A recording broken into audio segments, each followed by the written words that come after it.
बारह मास में कार्तिकावा कार्तिक बड़ा पूज्यमान कार्तिक बड़ा पूज्यमान बारह मास में कार्तिकावा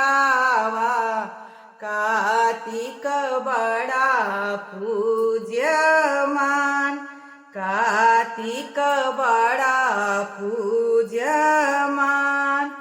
खबर जानद कचहरिया पियावा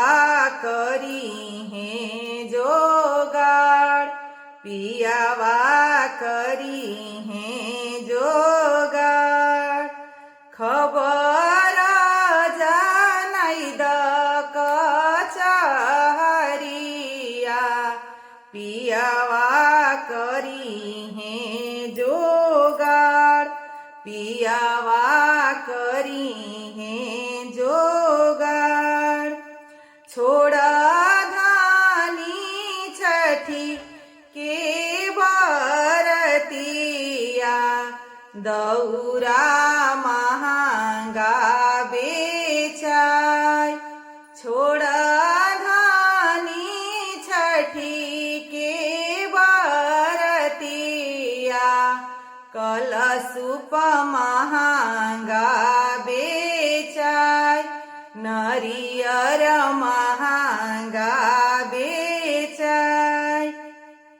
खबर जानैद नई हरावा भैया तोहार करी हैं जोगाड़ भैया करी हैं जोगाड़ आगे आगे आवेला बहंगिया पीछावा से भैया हमार पीछावा से भैया रखवार बारह मास में कार्तिकावा कार्तिक बड़ा पूज्यमान कार्तिक बड़ा पूज्यमान खबर जानैद कचहरिया सैया करी हैं जोगाड़ सैया करी हैं जोगाड़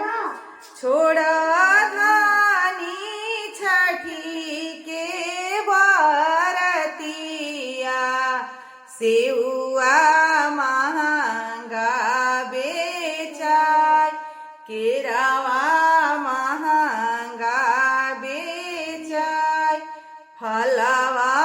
महंगा बेचाय खबर जानैद नई हरावा भैया करी हैं जोगाड़ भैया करी हैं जोगाड़ आगाया गा अवेले महंगिया पीछावा से भैया रखवार पीछावा से भैया रखवार जय छठी मैया।